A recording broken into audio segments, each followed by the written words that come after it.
우리가 가끔 TV에 보면은 스포츠 경기 중에서 권투나 아니면 레슬링이나 뭐 이런 격투기 경기를 보면요, 두 사람이 이렇게 대결을 하지 않습니까?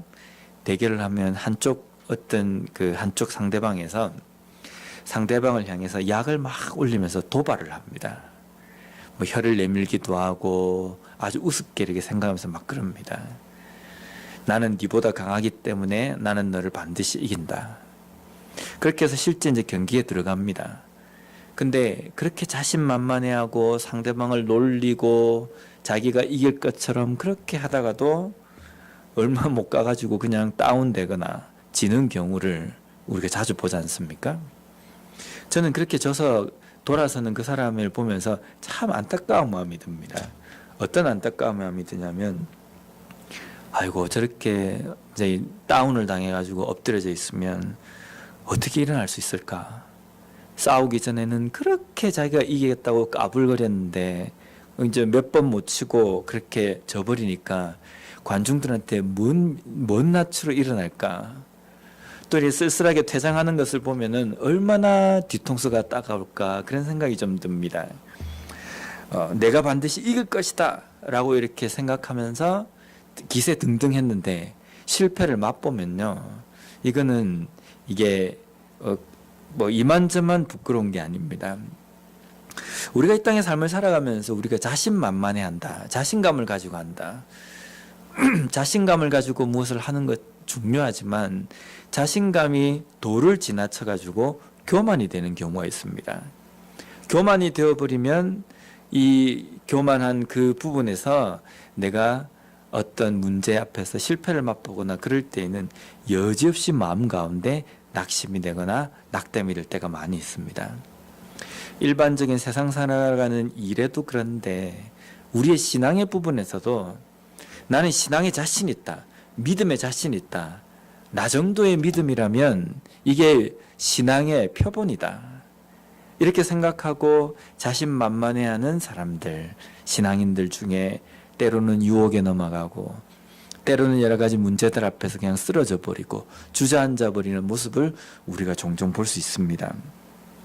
오늘 사도 바울은 고린도 교회 안에 있는 자신만만해하는, 뭐 이제 좀 비유를 든다고 한다면요, 나는 신앙의 유단자다, 검은띠다 라고 주장하고 있는 그 사람들에 대해서 경고와 권면의 메시지를 이야기하고 있습니다.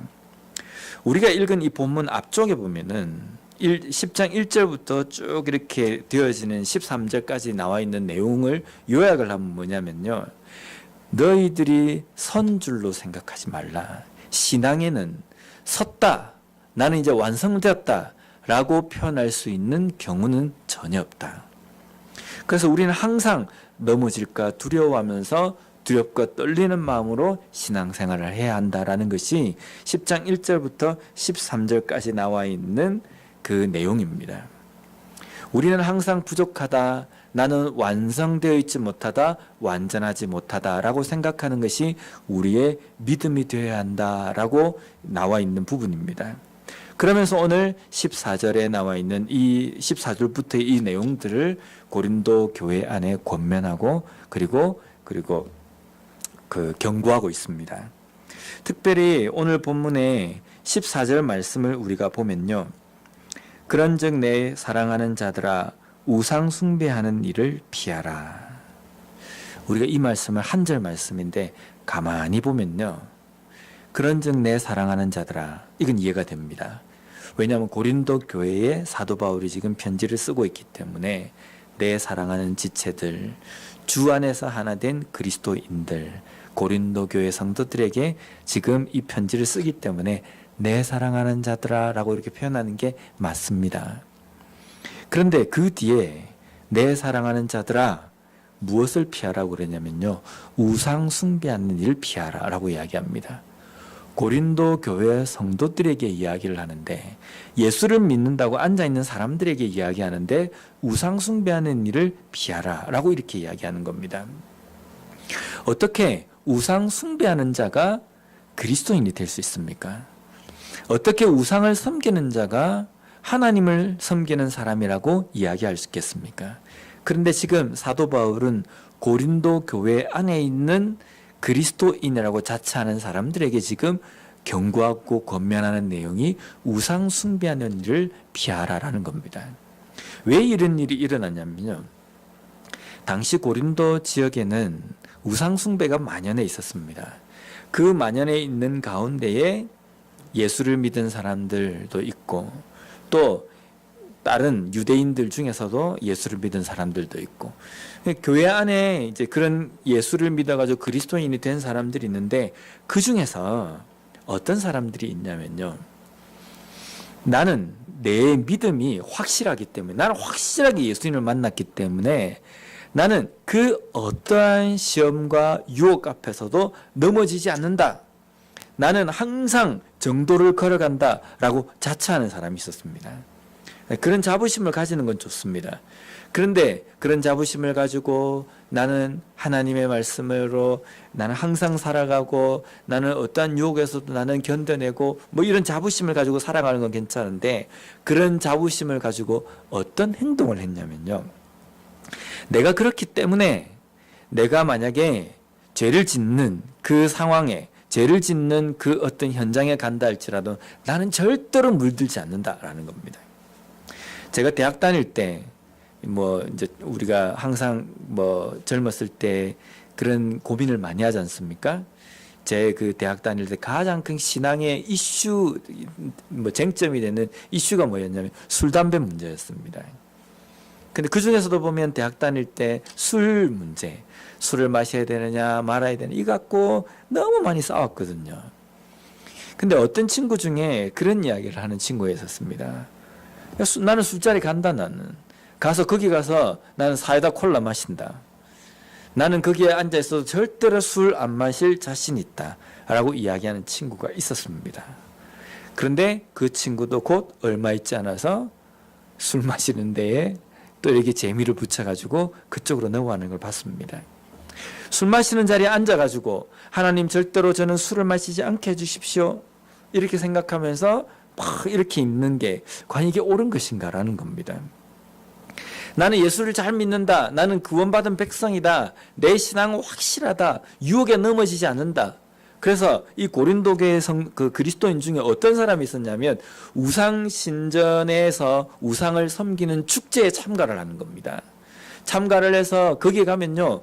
온갖 맛있는 음식들이 우상의 제단에 바쳐지고 난 다음에 그게 그 참석하는 사람들에게 막 이렇게 음식을 나눠 먹는 자리거든요. 그러니까 거기 가면 잔치입니다. 거기 가면 향락도 있고 재밌는 것도 있고 많은 것들을 볼 수 있는 겁니다.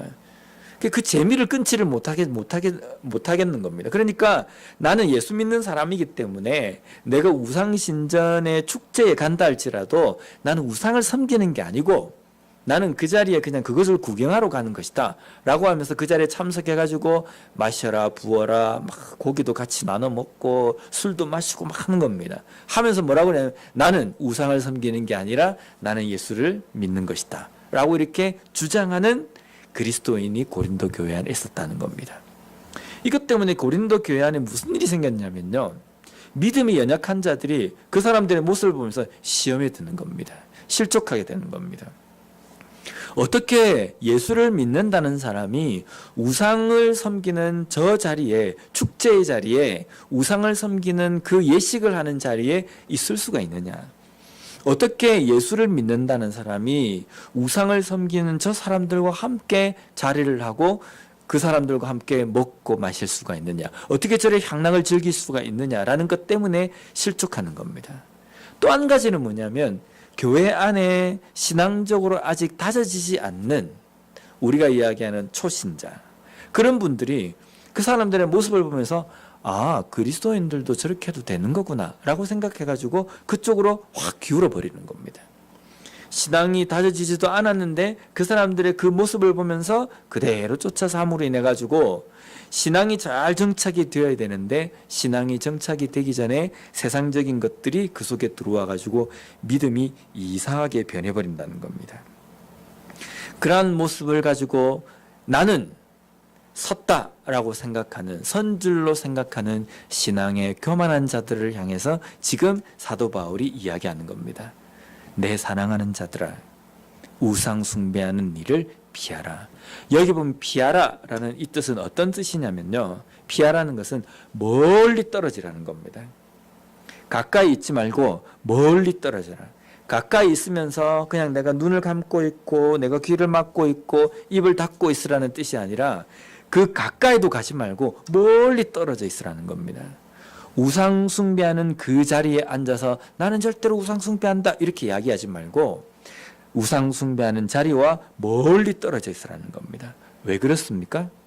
우리는 연약한 자들이기 때문에 그 죄의 그 문제에 가까이 있을 때에는 쉽게 물들어 버린다는 겁니다. 쉽게 물들어 버리면 나는 절대로 유혹에 빠지지 않고 나는 절대로 우상을 섬기지 않는다라고 이야기하지만 거기에 넘어갈 수 있다는 겁니다. 자신하고 자부하지 말라는 겁니다. 나는 당신을 이길 것이다 라고 하면서 도발을 해서 얼마 못 가서 그 경기에서 지는 그 선수들처럼 그렇게 자신만만해하고 교만하지 말라라는 겁니다.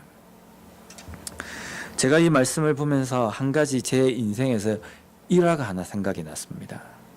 제가 어릴 때부터 태권도를 했거든요. 근데 믿으실란가 모르겠지만 키는 참 작지만 정말 열심히 했습니다.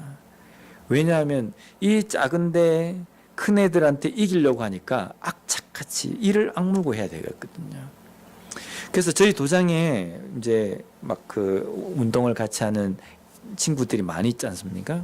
그럼 그 중에 등치 큰 애들도 있고 키 큰 애들도 있었습니다. 근데 같은 띠인데도 겨루기를 하거나 대련을 하면 절대로 저랑 같이 안 하려고 했어요. 왜냐하면 제가 정말 무섭게 하고 막 다 이기거든요. 이래 이야기하면 잘 안 믿습니다. 근데 실제 그랬습니다.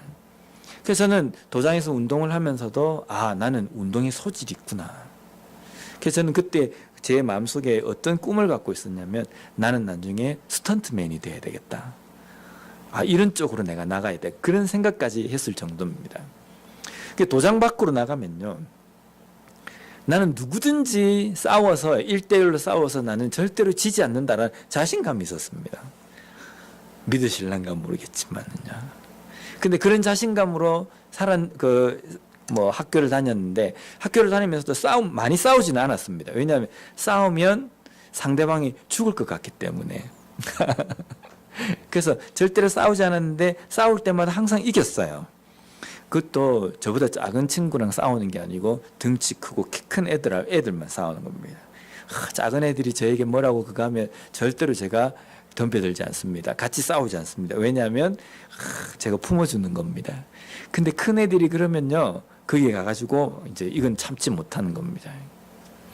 그렇게 기세등등하게 살면서 제 마음속에는 어떤 생각이 있었냐면 나는 누구와 싸워서 누구와 겨루기를 해서 나는 절대로 지지 않는다라는 이 자신감이 여기 꽉 들어있는 겁니다.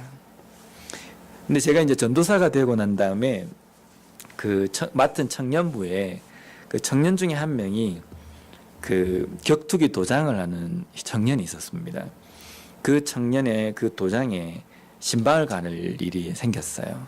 그래 가서 이제 신방을 하는데 앉아가지고 이야기를 하면서 그 청년이 하는 이야기가 전도사님 운동하셨다면서요. 제가 그때 전도사 때니까 운동했다고 그러니까 언제 저랑 한번 겨루기를 한번 해보시겠습니까? 그렇게 이야기하는 겁니다. 제가 속으로 네가 아무리 그거 하더라도 내가 지금까지 겨루기를 해서 한 번도 져본 적이 없는데 니한테 지겠느냐. 근데 어떻게 전도사가 청년이 그런다고 해서 하자 이렇게 어떻게 합니까? 싹 빼는 척 하다가 이래. 제 마음속에는 또 은근히 이게 또 승부욕이 딱 나오는 겁니다. 그래서 이제 겨루기를 한 겁니다. 어떻게 됐겠습니까? 한 5초 정도 됐나요? 그 청년의 발이 제 얼굴에 탁 와가지고 탁 붙는 겁니다.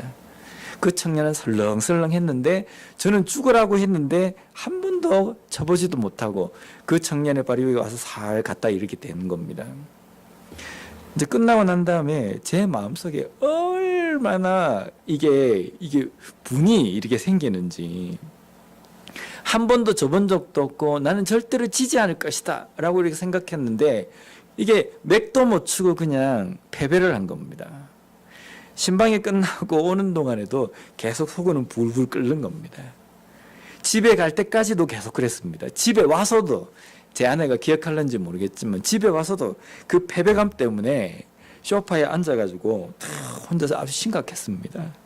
그러고 난 다음에 그 다음날 제가 어떤 조치를 취했는지 아십니까? 그때까지 쉬었던 운동을 다시 하기 위해서 제 선배가 그 운영하는 체육관에 등록을 한 겁니다. 그래서 새벽마다 거기 가가지고 운동을 했던 기억이 있습니다. 그래서 같이 사역하는 전도사님에게 이 이야기를 나눴어요. 이런 일이 있었다고. 근데 그 전도사님이 저에게 해준 말이 지금까지 제 마음 가운데 남아 있습니다. 윤 전도사가 운동을 열심히 했다는 건 인정한다. 그런데 지금까지 한 번도 임자를 못 만났기 때문에 다행이더라고 알아라고 하는 겁니다. 그렇게 기세등등하고 자신만만했는데 만약에 행여나 길에서나 아니면 딴 데서 진짜 상대 윤전선 저보다 더 강한 상대를 만났다고 한다면 그때는 어디가 부러졌거나 아니면은 심지어는 목숨까지도 위험하지 않았겠느냐.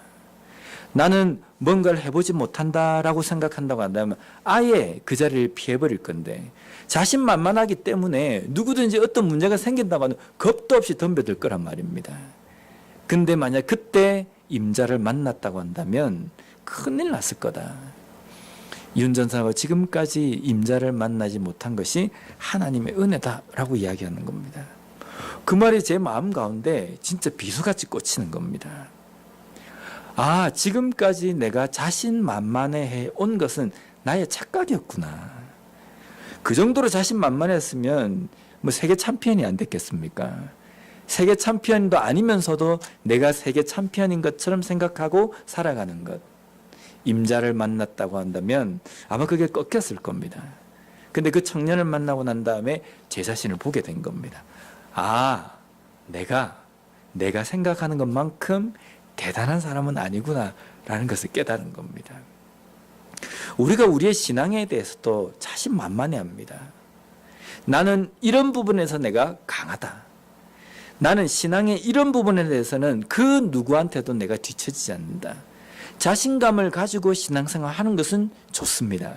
근데 그 자신감에 도가 넘어가지고 교만이 되어버리면요, 이것은 걷잡을 수가 없습니다.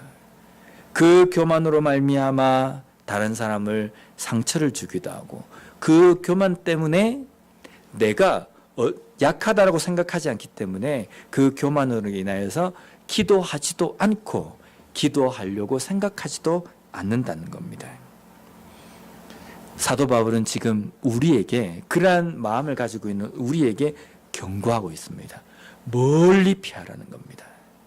유혹의 자리에 있을 때 내가 연약함을 깨닫고 멀리 피하라는 겁니다. 선줄로 생각하지 말고 멀리 피하라는 겁니다. 피하는 것이 못난 것이 아니라 피하는 것이 지혜로운 것이다 라고 지금 사도 바울이 이야기하는 겁니다. 만약에 우리가 신앙생활 할 때에 술이 내 신앙 부분에 대해서 무너지게 하는 약점이 될 것 같다라고 한다면요, 술을 옆에 두고 술을 절대로 마시지 않게 해주십시오 라고 기도하지 말고 그게 내 신앙을 약하게 하는 요소가 될 수 있다고 한다면 멀리 피하는 겁니다. 아예 끊어버리는 겁니다. 아이고, 그냥 이전에는 한 번 먹을 때 몇 병씩 마셨는데 그냥 하루에 한 잔은 괜찮겠지, 이렇게 생각하고 거기에 한 발을 집어넣고 있지 말고 멀리 피하라는 겁니다. 아예 끊어버리라는 겁니다. 그것도 쳐다보지도 말라는 겁니다. 그것이 오늘 사도 바울이 이야기하는 우상 숭배하는 일을 피하라라는 겁니다. 그런데 이 당시 고린도 교회 안에 자신이 선줄로 생각하는 자들은 바울이 이야기하고 있는 이 권면과 이 경고를 듣지 않습니다. 그리고 그들은 여전히 그 우상신전에 가서 그 우상신전에서 나오는 그 음식을 가지고 그 우상을 섬기는 사람들과 함께 마시고 먹는 겁니다.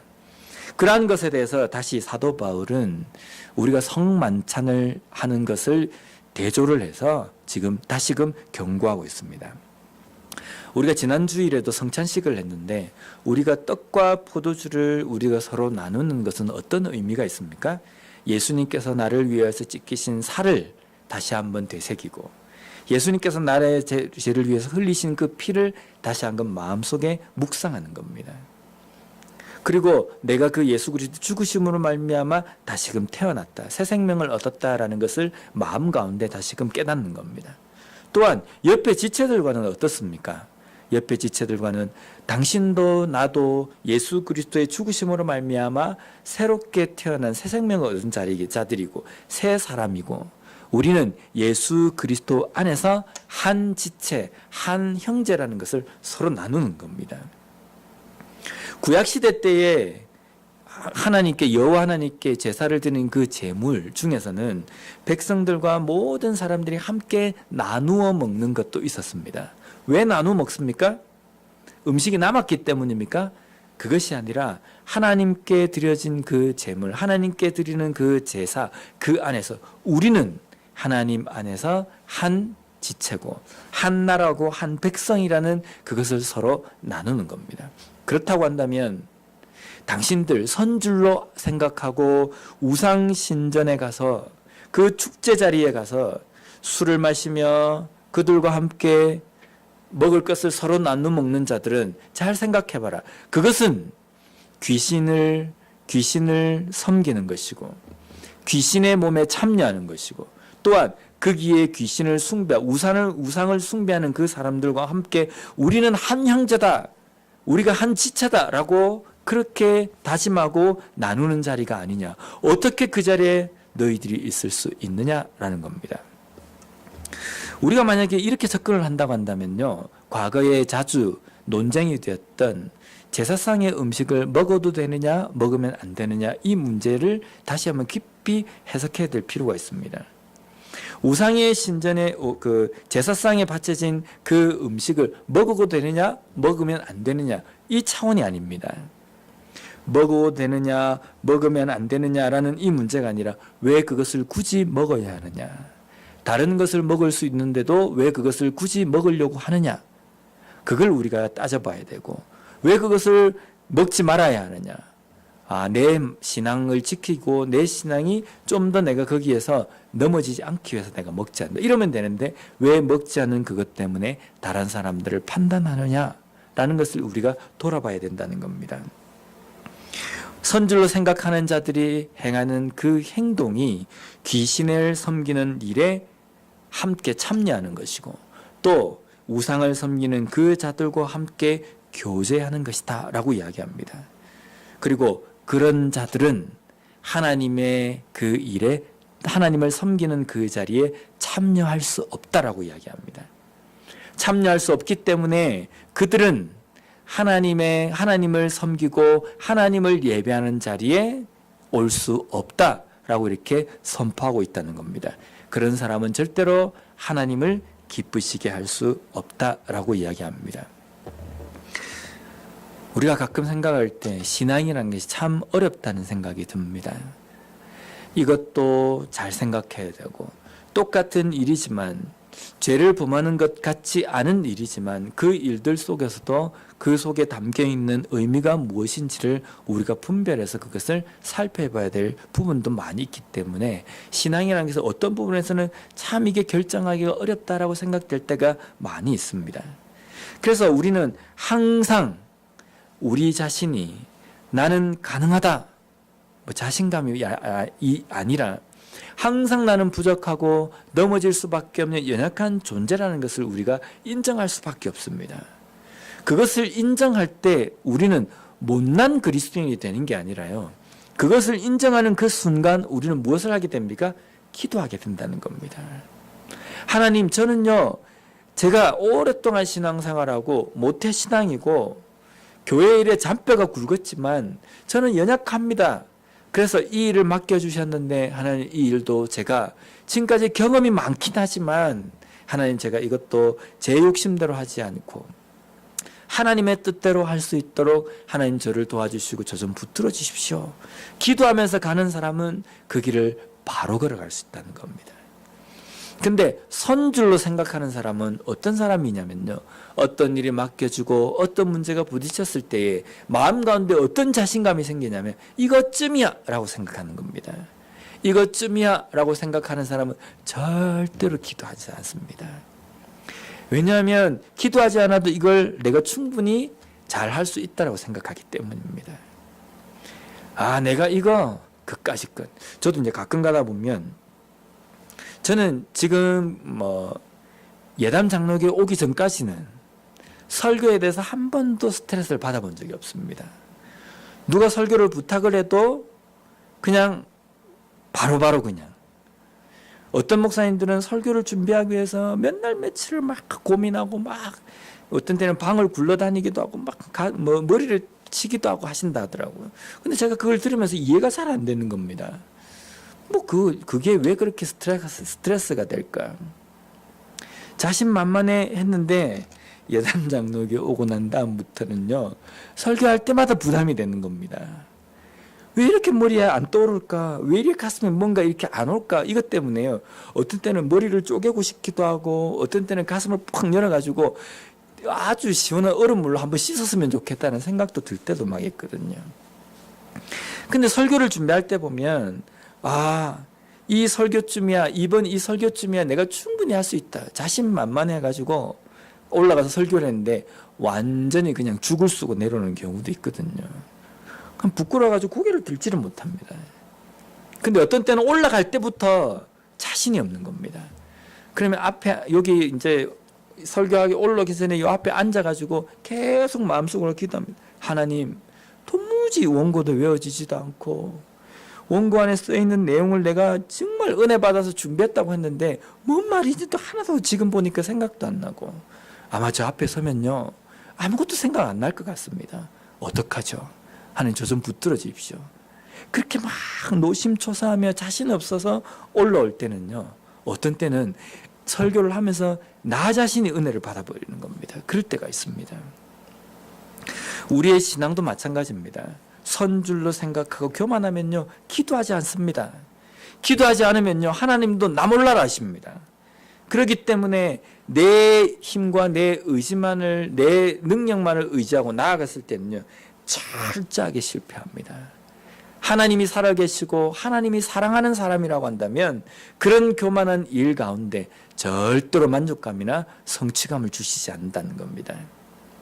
정말 내가 부족함을 깨닫고 자신 없어하고 하나님의 힘이 아니고는 내가 할 수 없습니다. 오직 하나님만 바라보고 의지하고 그 일을 감당할 때에는요 어디서 나왔는지 모르게 힘과 능력과 은혜가 임하는 것을 우리가 경험하지 않습니까? 왜냐하면 기도하기 때문입니다. 기도하기 때문에 하나님께서 그 일을 이끌어 가시고 함께 하신다는 겁니다. 우리의 삶에서도, 우리의 신앙생활에서도, 우리가 교회 안에서 봉사하는 것도, 우리가 일상생활에서 부딪히는 문제 앞에서도 선줄로 생각하지 않고 겸손하게 어떤 문제든 아무리 익숙하고 내 손에 익은 일이랄지라도 항상 부족함을 깨닫고 하나님 앞에 기도함으로 말미암아 철저하게 실패하는 신앙인이 아니라 철저하게 하나님으로 인하여서 제대로 잘 걸어가는 그러한 신앙인, 그러한 우리 교회가 되었으면 좋겠습니다. 우리 기도하겠습니다.